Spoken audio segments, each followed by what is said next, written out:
নমস্কার বন্ধুরা, আমার চ্যানেলে তোমাদের সবাইকে স্বাগত জানাই। আশা করি তোমরা সবাই ভালো আছো। আজকে আমি নিয়ে এসেছি তোমাদের জন্য একটা ভিন্ন স্বাদের রেসিপি। আজকের রেসিপিতে আছে চিড়ের মিক্স পোলাও। এটা কিন্তু খুবই টেস্টি হয়।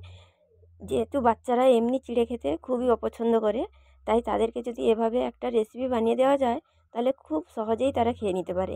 এমনিতেই সকালের বা বিকালের নাস্তার জন্য এটাও তোমরা করতে পারো। এখানে আমি আলু নিয়েছি, ছোট ছোট করে কেটে রেখেছি, ধুয়ে রেখেছি সব কিছু। গাজর নিয়েছি, কড়াইশুঁটি নিয়েছি, পেঁয়াজ কুচি করে নিয়েছি, কিশমিশ নিয়েছি ও কাজু বাদাম নিয়েছি। আর আমার রেসিপি যদি তোমাদের ভালো লাগে অবশ্যই আমাকে কমেন্ট করে জানিও প্লিজ। তারপর এদিকে আমি চিড়ে নিয়েছি, এখানে 250 গ্রাম চিড়ে আছে। 250 চিড়ে নিয়েছি।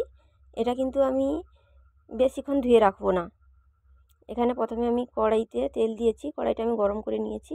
তার মধ্যে আমি আলুগুলো দিয়ে দিলাম, একটু নেড়ে সেটাতে আমি লবণ দেব। আর আজকের রেসিপি যদি তোমাদের ভালো লাগে অবশ্যই আমাকে কমেন্ট করে জানিও কেমন লাগলো আজকের রেসিপিটা। আর তোমরা বাড়িতে অবশ্যই একবার ট্রাই করো, খুব ভালো লাগবে এটা।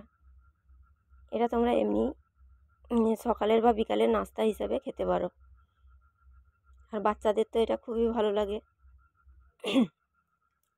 এরপর আমি এর মধ্যে গাজর দিয়ে দিলাম।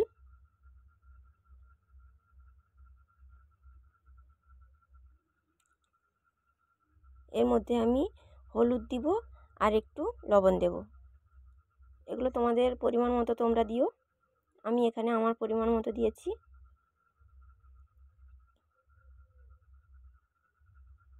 এটা নেড়ে লবণ ও হলুদ দিয়ে আমি এটা ঢাকা দিয়ে ভেজে নেব।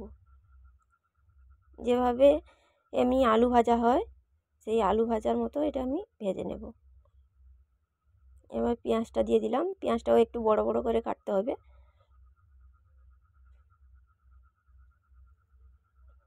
তোমরা বাড়িতে প্লিজ একবার ট্রাই করো, খুব ভালো লাগবে তোমাদের। কড়াইশুঁটিগুলো দিয়ে দিলাম। আলুটা ভাজা হওয়ার পরে কিন্তু আমি এগুলো দিচ্ছি। প্রথম থেকে দিয়ে দিলে এগুলো কিন্তু এতটাই জিরিয়ে যাবে যে দেখাই যাবে না।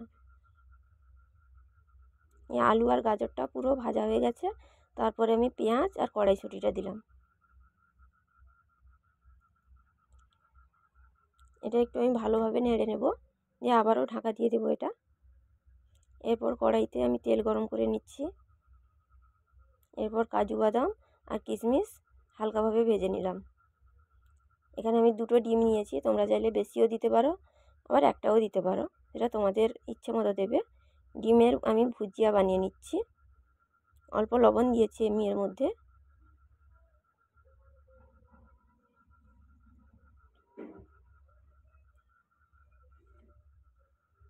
তো আজকের রেসিপিটা কেমন হচ্ছে তোমরা আমাকে প্লিজ জানিও। এই যে চিড়েটা আমি ধুয়েছি কিন্তু বেশিক্ষণ আমি ভিজিয়ে রাখিনি। বেশি ভিজিয়ে রাখলে চিড়েটা ঘেঁটে যায়, দলা পাকিয়ে যায়। সেই জন্য হালকা একটুক্ষণ আমি জাস্ট ধুয়ে আমি কড়াইতে দিলাম। এটা নেড়ে দিচ্ছি। এর মধ্যে আমি চিনি দেব আর লবণ দেব। এই লবণ দিলাম। এবার তোমরা তোমাদের পরিমাণ মতো চিনি দিও এটাতে। আর সব ভেজে রাখা সবজিগুলো, ডিম, সব কিছুই আমি এর মধ্যে দিয়ে দিলাম। এটা ভালোভাবে আমি নেড়ে নেব।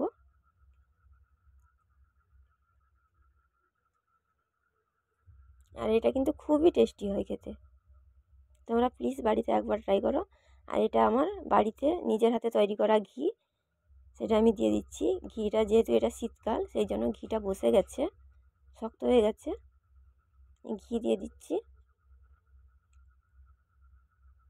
অবশ্যই তোমরা এটাতে ঘি ব্যবহার করো। ঘি দিলেই কিন্তু তার একটা আলাদা সুগন্ধ বেরোয়। এরকম আমার হয়ে গেছে চিড়ের পোলাও। এটা পরিবেশন করতে পারো, এবার পুরো রেডি হয়ে গেছে। আর আমার রেসিপি যদি তোমাদের একটুও ভালো লাগে অবশ্যই কমেন্ট করে আমাকে জানিও। আর যদি খুব ভালো লাগে তাহলে তোমার বন্ধুদের সঙ্গে এটা শেয়ার করো। আর আজকের মতো এই পর্যন্ত, দেখা হবে আবার পরের ভিডিওতে। টাটা, আসছি। সবাই খুব ভালো থেকো, সুস্থ থেকো, সাবধানে থেকো।